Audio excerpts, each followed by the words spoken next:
En el episodio anterior viste el mapa completo, las 7 leyes herméticas, de dónde salieron y cómo se reparten por todos los sistemas que ya estudias.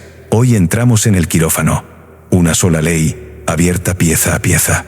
Y empezamos por la primera, porque es la base sobre la que se sostienen las otras 6. La ley del mentalismo. El Kybalión la enuncia en 5 palabras. El todo es mente. El universo es mental. Y te lo advierto desde ya, esta es la ley más malinterpretada de las 7, en las 2 direcciones. Unos la convierten en pensamiento mágico de pide y el universo te lo trae. Otros la descartan como fantasía sin darle una oportunidad. Las 2 posturas se saltan lo que de verdad dice. Y lo que de verdad dice cambia por completo tu relación con tu propia cabeza. En el episodio anterior dejé 3 preguntas abiertas, y hoy las respondo las 3. Si el todo es mente, ¿qué mente exactamente? ¿La tuya? ¿Una mente mayor en la que la tuya participa? ¿Y dónde está la frontera entre decir que el universo es mental y caer en el solipsismo, esa idea de que todo es un sueño tuyo y nada existe fuera de ti?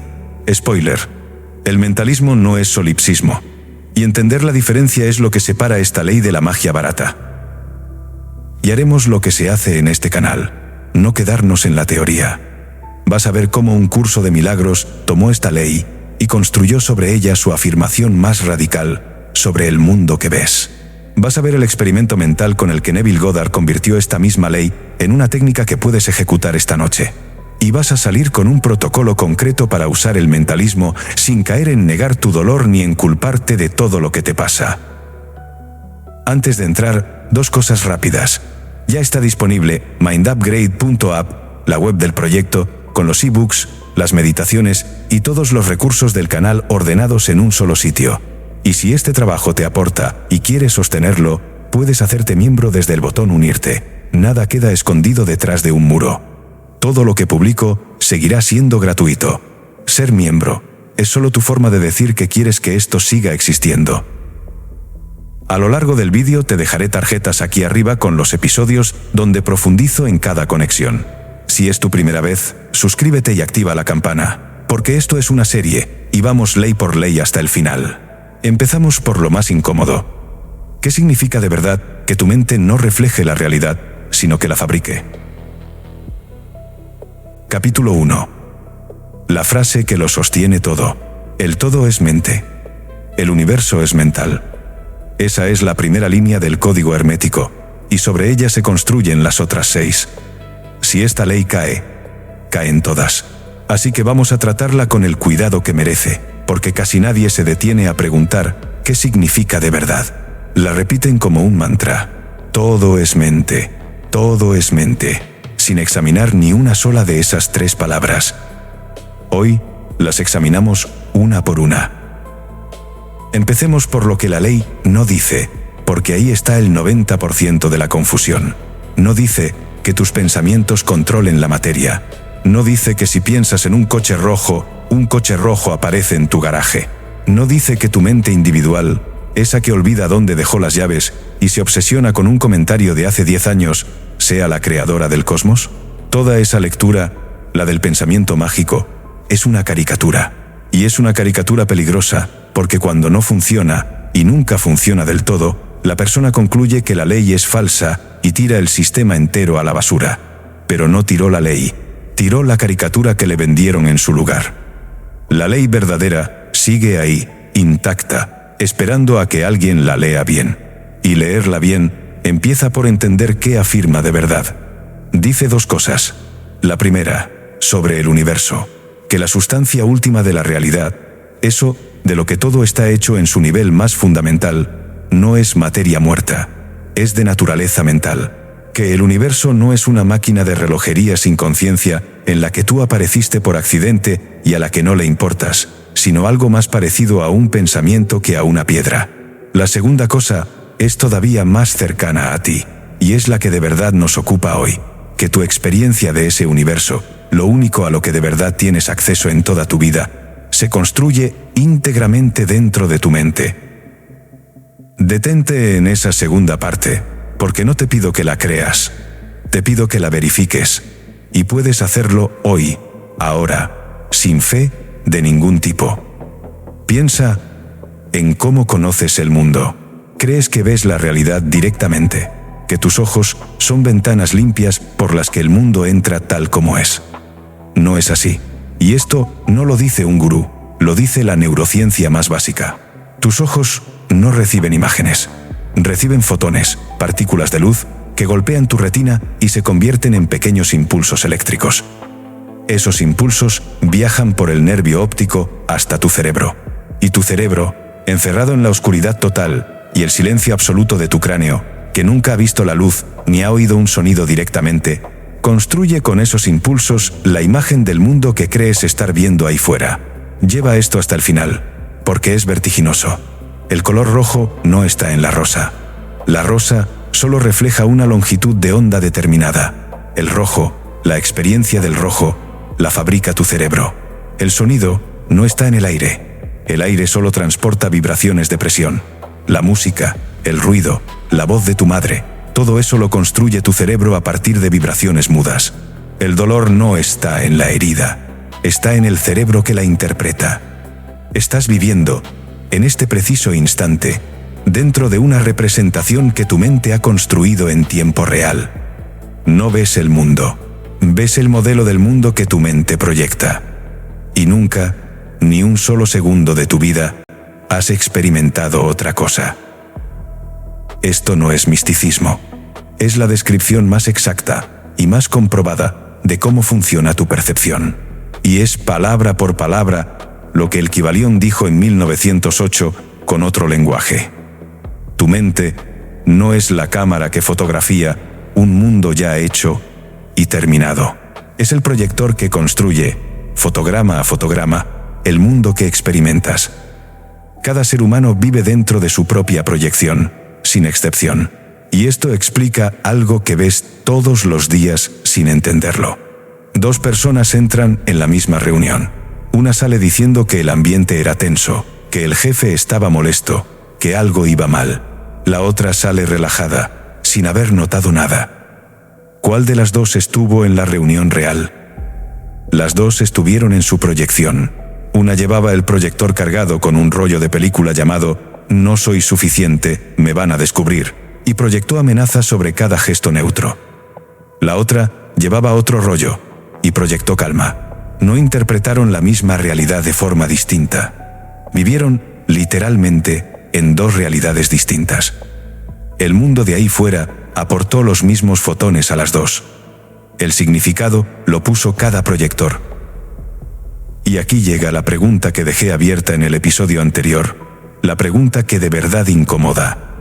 Si todo es mente, ¿de qué mente hablamos exactamente? Porque hay dos respuestas posibles, y confundirlas no es un error académico. Es lo que convierte esta ley en una herramienta de sanación o en un arma de crueldad. La primera respuesta sería, de tu mente, la tuya, la individual. Todo es tu mente, tú eres el único que existe de verdad, y el resto del mundo y las demás personas no son más que figuras de tu sueño privado. Eso tiene un nombre en filosofía: solipsismo, y el mentalismo no es eso. Necesito que esto quede absolutamente claro, porque es justo el punto donde el pensamiento mágico se despeña y hace daño. El solipsismo te coloca a ti, a tu ego pequeño y asustado, en el trono del universo.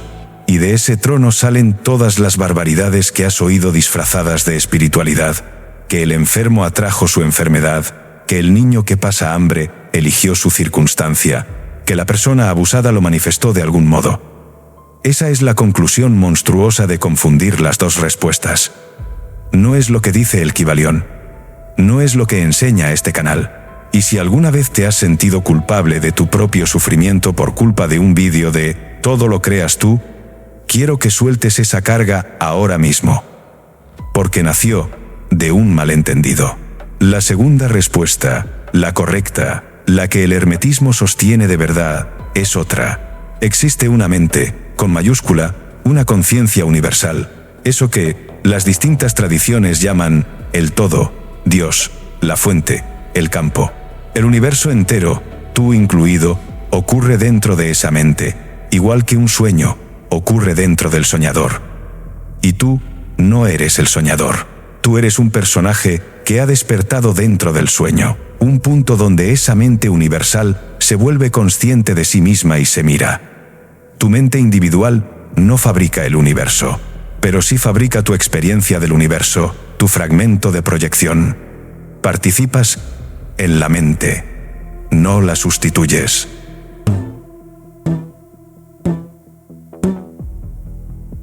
Esa distinción lo cambia todo en la práctica, y de la forma más liberadora posible. Significa que no tienes poder mágico sobre los hechos del mundo. No puedes mover una montaña deseándolo, ni hacer desaparecer un diagnóstico con tu voluntad. Y cualquiera que te prometa eso, te está mintiendo. Pero significa también que sí tienes poder. Todo el poder. Sobre el rollo de película de tu proyector. Sobre el significado que construyes. Sobre la realidad interna desde la que vives cada hecho. Y como esa realidad interna es el único lugar donde de verdad habitas, donde transcurre cada segundo de tu vida consciente, cambiarla no es un premio de consolación. Es lo único que de verdad estaba en tu mano desde el principio. El que confunde mentalismo con solipsismo termina frustrado y termina cruel, culpándose de cada desgracia propia, culpando en secreto a otros de las suyas. El que entiende el mentalismo de verdad encuentra otra cosa, más modesta y mucho más poderosa. Deja de ser un objeto al que el mundo simplemente le ocurre, y se convierte en participante consciente de cómo lo experimenta. No es el dueño del sueño, pero ha despertado dentro de él, y eso, como verás en los próximos episodios, lo cambia absolutamente todo. Y si esto es cierto, si tu experiencia del mundo se fabrica dentro y participa de una mente mayor, entonces hubo un sistema espiritual que se atrevió a llevar esta idea hasta su consecuencia más extrema. Un sistema que no se conformó con decir que proyectamos significado, sino que afirmó algo mucho más radical: que el mundo que ves, entero, no tiene ninguna realidad fuera de la mente que lo proyecta. Ese sistema es un curso de milagros, y su afirmación es tan fuerte que la mayoría de la gente, la primera vez que la entiende de verdad, no la soporta. Eso es el capítulo 2. Capítulo 2. La afirmación que casi nadie soporta. En 1965, una psicóloga de la Universidad de Columbia llamada Helen Schucman empezó a escribir un libro que, según ella, le era dictado por una voz interior. Tardó 7 años. El resultado fue un curso de milagros, y en sus páginas hay una frase que es la consecuencia más extrema de la ley del mentalismo jamás escrita en lenguaje espiritual. La frase es esta: el mundo que ves no existe. Tómate un segundo con eso, porque es fácil leerlo por encima y no sentir el golpe. El curso no dice que el mundo sea difícil. No dice que el mundo sea una ilusión bonita por la que hay que pasar de puntillas. Dice que el mundo que percibes, el de tu trabajo y tu hipoteca y tu cuerpo y las personas que amas, no tiene existencia propia. Que es, en sus propias palabras, una proyección. Una imagen que tu mente lanza hacia afuera y luego confunde con una realidad externa e independiente. El mundo, dice el curso, es el testimonio de tu estado mental, la imagen exterior de una condición interior. Primero ocurre algo dentro, después lo ves fuera, y crees que el orden fue al revés. ¿Reconoces el eco? Es exactamente la ley del mentalismo del capítulo anterior, pero llevada al extremo. El Kybalión dijo: tu experiencia del mundo se construye en la mente. El curso da un paso más y dice: y por eso el mundo que ves no tiene la realidad que le atribuyes. Es una sombra proyectada por tu pensamiento. Donde el hermetismo describe el mecanismo, el curso te confronta con su consecuencia más incómoda. No estás reaccionando a un mundo. Estás viendo, proyectado en la pantalla de afuera, el contenido de tu propia mente. Y lo que más rechazas de ese mundo suele ser justo lo que menos quieres mirar dentro de ti. Por eso el curso afirma algo que al principio suena imposible: que nunca estás molesto por la razón que crees. Crees que estás enfadado porque tu pareja hizo algo, porque tu jefe dijo algo, porque el tráfico, porque el dinero. El curso sostiene que la causa nunca está fuera. La situación externa es solo la pantalla. Lo que se proyecta en ella, la rabia, el miedo, el agravio, ya estaba dentro, buscando una percha donde colgarse. El mundo exterior no te hace sentir. Te muestra lo que ya sentías. Y aquí es donde necesito frenar, porque esta enseñanza, mal entendida, hace exactamente el mismo daño que advertimos en el capítulo 1. Decir que el mundo que ves es proyección de tu mente no significa que el sufrimiento de los demás sea irreal, ni que puedas tratar mal a alguien y luego decir, es tu proyección, es tu problema. No significa que si te hicieron daño, te lo hiciste tú. El curso no es una herramienta para invalidar el dolor, ni el tuyo, ni el ajeno. Es una herramienta para hacerte responsable de una sola cosa, de la mente desde la que interpretas lo que te ocurre. Lo que te pasó puede ser real y grave, pero la película que tu mente proyecta encima de ese hecho, una y otra vez, durante años, esa sí es tuya, y esa sí puedes cambiarla. Porque esa es la promesa que el curso esconde detrás de su afirmación brutal, y es lo que lo convierte en una de las herramientas de paz más poderosas que existen. Si el mundo que ves es proyección de tu mente, entonces no estás atrapado en él. No tienes que esperar a que el mundo cambie para estar en paz. No tienes que arreglar a todas las personas, ni controlar todas las circunstancias, ni ganar todas las discusiones. Solo tienes que cambiar el proyector. Cambia la mente que mira, y el mundo que ves cambia con ella, no por arte de magia, sino porque el mundo que veías era, en gran parte, lo que esa mente proyectaba. El curso lo llama un milagro, no un fenómeno sobrenatural, sino un cambio de percepción. Un instante en que sueltas la interpretación de miedo y eliges, sobre los mismos hechos, la interpretación de paz. Mira cómo encaja con lo que ya sabes. En el capítulo 1, hablamos del rollo de película del proyector. El curso te dice de qué está hecho ese rollo. De juicio, de culpa, de miedo, de agravios que cargas sin saberlo. Y te ofrece un método para revelar y cambiar el rollo. Una lección cada día durante un año, entrenando a la mente a soltar la proyección de miedo. No te pide que niegues el mundo. Te pide que dejes de creer que el mundo, tal como lo ves, es la causa de tu paz o de tu guerra interior. La causa siempre estuvo en el proyector. Y aquí aparece el puente con el resto del canal, porque el curso no inventó esto de la nada. Está ejecutando la ley del mentalismo con un vocabulario cristiano y psicológico. Igual que Neville la ejecuta con el vocabulario de la imaginación, igual que el transurfing la ejecuta con el del espacio de variantes. Cuando el curso dice proyección, el hermetismo dice el universo es mental. La psicología de Jung dice lo que niegas dentro, lo ves fuera. Y Neville dice el mundo es tu pensamiento hecho visible. 4 idiomas, una sola gramática, la que aprendiste en el episodio 1. La razón por la que mucha gente no soporta la afirmación del curso la primera vez no es intelectual, es emocional. Porque si el mundo que ves es proyección de tu mente, entonces se acaba la coartada más cómoda de la existencia humana, la de ser víctima de las circunstancias. Ya no puedes decir del todo, el mundo me hace infeliz. Tienes que mirar el proyector. Y mirar el proyector, al principio, da vértigo, porque significa asumir que buena parte de tu infierno lo proyectabas tú.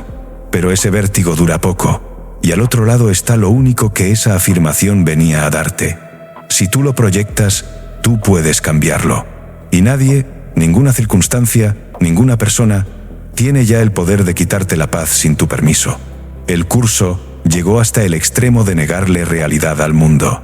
Pero hubo otro hombre que tomó la misma ley, y en lugar de usarla para soltar el mundo, la usó para construir uno nuevo, a voluntad, con una técnica concreta que puedes ejecutar esta misma noche en tu cama, en el umbral del sueño.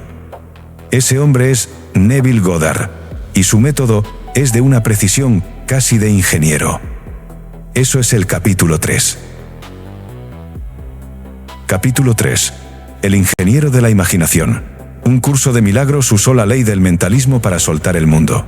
Neville Goddard hizo lo contrario, la usó para construirlo. Y donde el curso habla en el lenguaje del perdón y la paz, Neville habla como un técnico. No te pide que creas en nada. Te entrega un procedimiento, con pasos, y te dice, pruébalo en tu propia vida y juzga por los resultados. Por eso encaja tan bien en este canal. De todos los maestros que tratamos aquí, Neville es el más parecido a un ingeniero y el que menos tolera la vaguedad. Su afirmación central es una versión afilada del mentalismo. La consciencia es la única realidad. Todo lo que existe, dice Neville, existió primero como un estado de consciencia, como una imagen interna, antes de aparecer en el mundo de los hechos. La casa en la que vives fue primero un plano en la mente de un arquitecto. La silla en la que estás sentado fue primero una idea antes de ser madera. La ciudad entera que ves por la ventana existió como proyecto antes que como ladrillo. Nada llega al mundo material sin haber existido antes en el mundo mental. Y Neville lleva esto hasta tu propia biografía. El estado interno que habitas de forma sostenida, dice, es el molde desde el que se forma tu mundo exterior. No lo que dices que quieres, no lo que pides en voz alta, lo que asumes, en lo más profundo y sin discutirlo, que ya eres. Aquí está la palabra clave de todo su sistema, y conviene que te la quedes: asunción. No deseo, no pido, no espero. Asunción. Desear algo es, por definición, afirmar que no lo tienes. Cada vez que deseas, refuerzas la sensación de carencia. Le dices a tu mente, esto me falta. Por eso, dice Neville, el deseo perpetúa la falta. Asumir es lo contrario. Es vivir desde la sensación de que ya es real, ahora, no en un futuro que nunca llega. Y de esa distinción, nace el error que arruina a casi toda la gente que intenta manifestar, y luego dice que no funciona. El error es este. La mayoría imagina mirando la escena deseada desde fuera, como quien ve una película de sí mismo en una pantalla de cine. Se ven a sí mismos, ahí enfrente, teniendo por fin lo que quieren. Y eso, dice Neville, no solo no sirve, es contraproducente, porque refuerza la separación. Refuerza el yo estoy aquí, y eso que quiero está allá, lejos, en una pantalla que no soy yo. Estás ensayando la distancia, no la posesión. El método real es exactamente el opuesto. No veas la escena desde fuera. Métete dentro de ella. Ocupa el punto de vista de la persona que ya lo tiene. Y aquí llega la técnica concreta que te prometí en la intro, la que puedes ejecutar esta misma noche, sin material, sin nada. Neville la llamó vivir desde el final. Funciona así. Esta noche, cuando te metas en la cama, llega un momento, justo antes de dormirte, en que el cuerpo ya pesa, la respiración se alarga y la mente entra en un estado de duerme vela, ni despierto ni dormido. Ese estado, dice Neville, es el más poderoso del día entero. Y la mayoría de la gente lo desperdicia repasando preocupaciones o repitiendo la discusión que tuvo por la tarde. Es el umbral. La puerta está abierta solo unos minutos. En ese estado, no pienses en lo que quieres. No te lo digas con palabras. Constrúyelo como una escena, breve, sensorial, concreta, una escena que solo podría estar ocurriendo si tu deseo ya fuera un hecho consumado. Te doy 2 ejemplos para que no quede en abstracto. Imagina que lo que deseas no es un objeto, sino haber superado por fin una etapa de inseguridad, sentirte tranquilo en tu propia piel después de años de no estarlo. Neville no te diría, imagínate sintiéndote seguro algún día. Te diría, construye una escena diminuta que solo podría ser real si ya lo hubieras logrado. Por ejemplo, un amigo al que hace tiempo que no ves se te queda mirando y te dice, te noto distinto, más entero, más en paz. Y tú en la escena sientes la naturalidad de responderle desde esa calma, sin esfuerzo, porque ya es tuya. No lo observas desde fuera. Eres tú, ahí dentro, sintiendo el tacto de tu propia tranquilidad como algo que ya posees. El segundo ejemplo. Si lo que deseas es un nuevo trabajo, no te imagines firmando el contrato. Eso todavía mira al futuro. Imagina una tarde cualquiera, ya instalado, en la que un compañero te trae un café y comentáis algo de la rutina, ese gesto pequeño que solo ocurre cuando algo ya es tu vida normal. Repites esa escena, breve y vívida, sintiéndola, hasta que te duermes dentro de ella. Neville lo resumía en una sola instrucción. Duérmete en la asunción de tu deseo ya cumplido. ¿Y por qué precisamente el umbral del sueño? Aquí Neville, hace casi un siglo y sin instrumentos, estaba describiendo algo que la neurociencia confirmaría mucho después. En ese estado de duerme-vela, las ondas cerebrales descienden a una frecuencia llamada teta, la misma franja que se observa en la hipnosis y en la meditación profunda. Y en ese estado, el filtro crítico de la mente racional se afloja.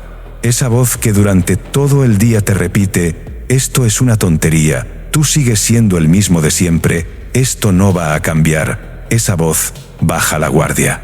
Y la imagen que sostienes en ese umbral no choca contra el muro de la duda. Entra más hondo, hacia donde Neville situaba el verdadero poder creador. Porque para él lo decisivo nunca fue la fuerza del pensamiento de superficie, sino la profundidad del sentimiento. No se trata de desear con intensidad, apretando los dientes. Se trata de asumir con calma, hasta que el nuevo estado deja de sentirse como un deseo y empieza a sentirse simplemente como un hecho. Por eso la gente que se esfuerza mucho en manifestar suele fallar. El esfuerzo es la prueba de que no se lo cree. La calma es la prueba de que sí. Ahora bien, conoces este canal, así que sabes exactamente lo que viene.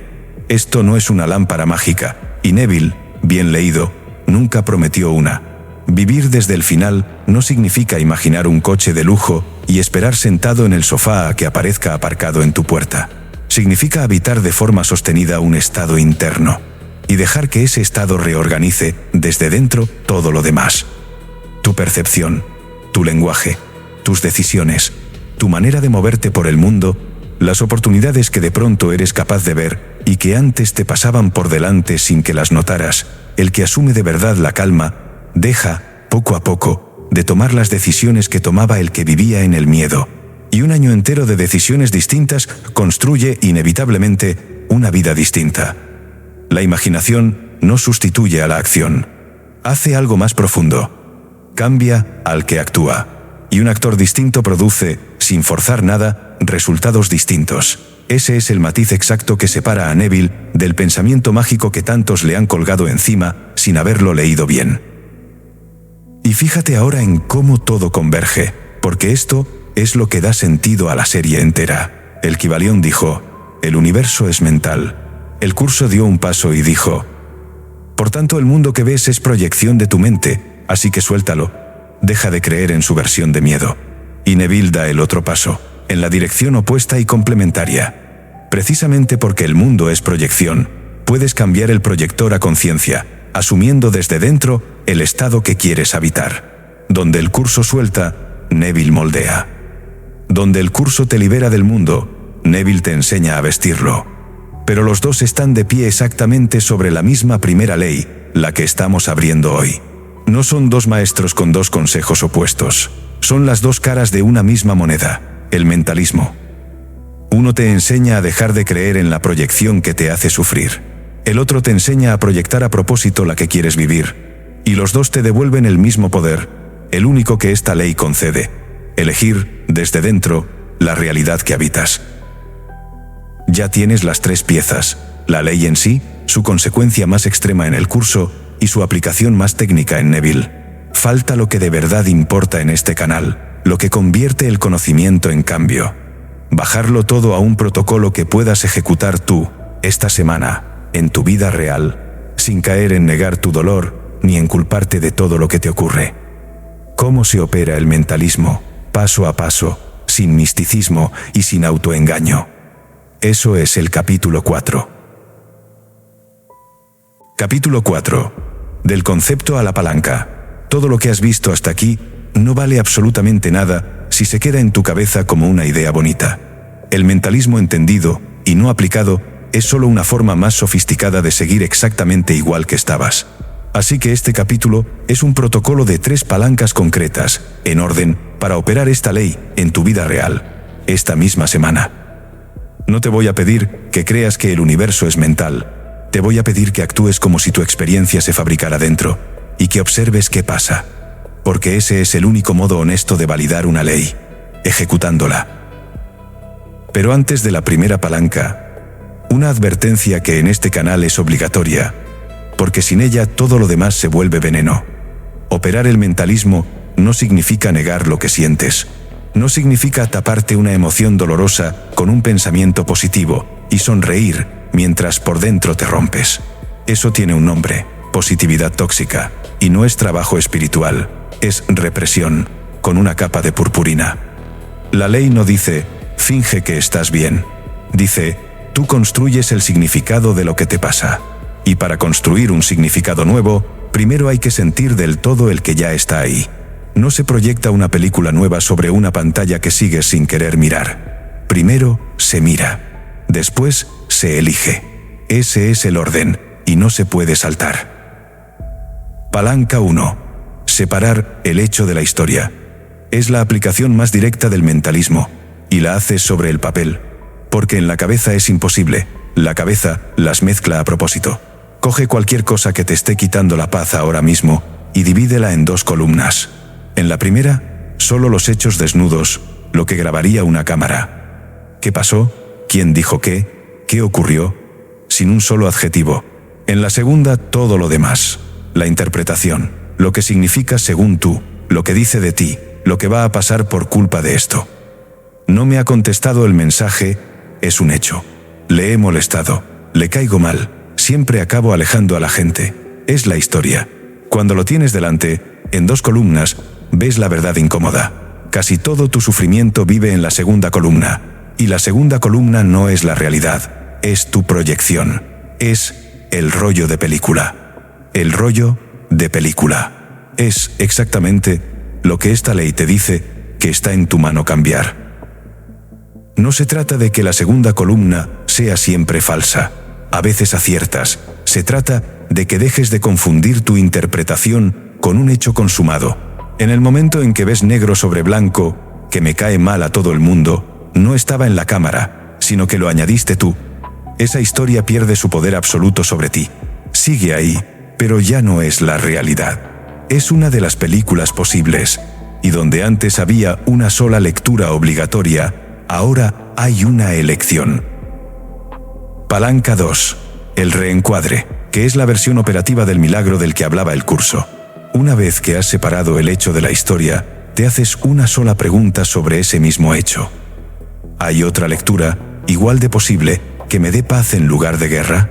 Ojo, no una lectura falsamente optimista. No, seguro que todo es maravilloso. Una lectura igual de plausible que la del miedo, pero que no te destruya. No me ha contestado. Admite la historia del rechazo.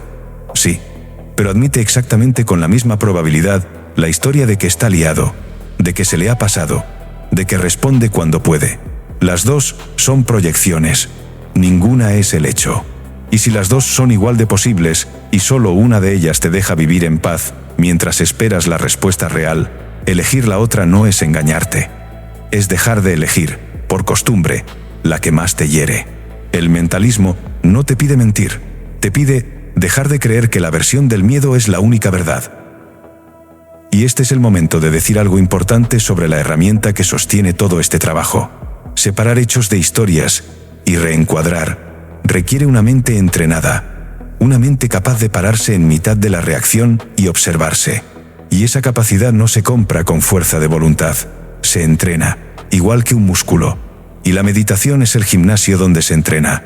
Por eso preparé un pack de 8 meditaciones, una por semana, diseñadas para recorrer los pilares de este canal y para fortalecer justo ese músculo, el del observador interno que hace posible todo lo demás. Lo tienes en mindupgrade.app y en la descripción. No es un complemento decorativo, es la sala de máquinas de esta ley. Palanca 3. La asunción matinal, que es la versión práctica y suave de lo que enseñaba Neville, traída al día a día. Cada mañana, antes de coger el teléfono, antes de que el mundo empiece a cargar tu proyector con sus noticias y sus mensajes, te tomas 30 segundos para decidir, a conciencia, desde qué estado vas a habitar el día. No qué va a pasar, eso no lo controlas. Desde dónde lo vas a vivir. No es repetir afirmaciones vacías frente al espejo, es elegir un estado y entrar en él. Hoy habito la calma, hoy no necesito ganar cada conversación. Hoy soy el que observa en lugar del que reacciona. 30 segundos. Y a lo largo del día, cuando te descubras arrastrado por el viejo rollo de película, una sola palabra te devuelve: proyección. No para negar lo que pasa, sino para recordar quién sostiene el proyector. Fíjate en lo que tienen en común las 3 palancas, porque es la prueba de que esto no es pensamiento mágico. Ninguna te pide creer nada sobre el cosmos. Ninguna te promete que el mundo de fuera vaya a obedecerte. Las tres trabajan sobre lo único que esta ley pone de verdad en tus manos: la mente desde la que experimentas lo que ocurra. Separas el hecho de la historia. Eliges, entre las historias posibles, la que te da paz sin mentirte, y decides cada mañana desde qué estado entras al día. Hecho, historia, estado. 3 palancas. Y con solo la primera, aplicada con honestidad durante una semana, la mayoría de la gente descubre algo que no había visto en años: cuánto de su sufrimiento no venía del mundo, sino del proyeccionista. Y ahora vuelve conmigo al principio del vídeo. Empezamos diciendo que esta era la ley más malinterpretada de las 7, en las 2 direcciones: los que la convierten en magia y los que la descartan sin leerla. Ahora ya estás fuera de las 2 trampas. Sabes que el mentalismo no es pedir deseos al universo, pero tampoco es una fantasía sin consecuencias.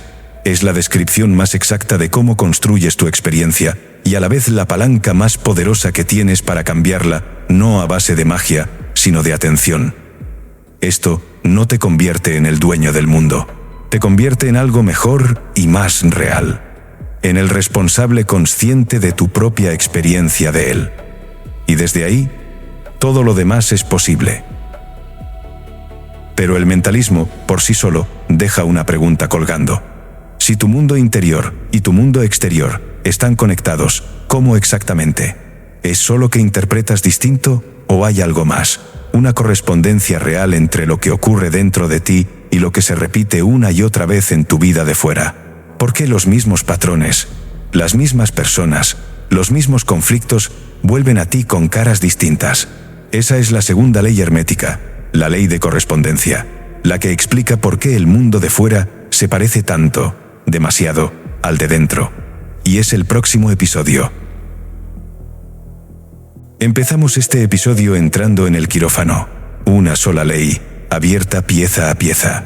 Y mira todo lo que había dentro de 5 palabras.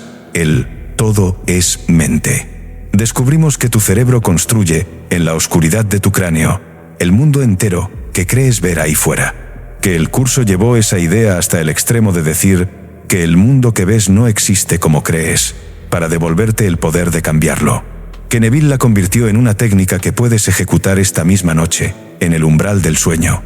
Y que todo se reduce a una sola palanca. No eres dueño de los hechos, pero sí del proyector. El Kybalión lo dejó escrito, y te lo dejo parafraseado en mi voz.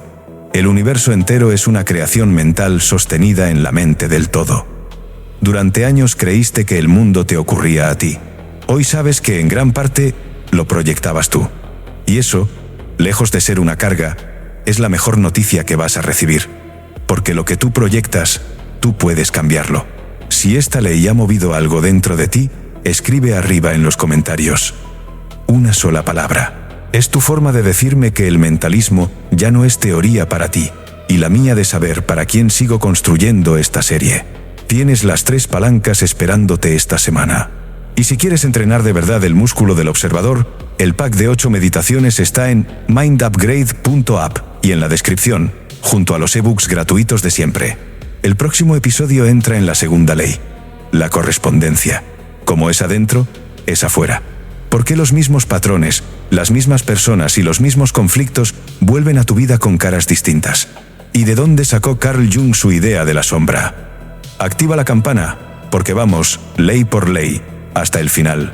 Soy Mind Upgrade.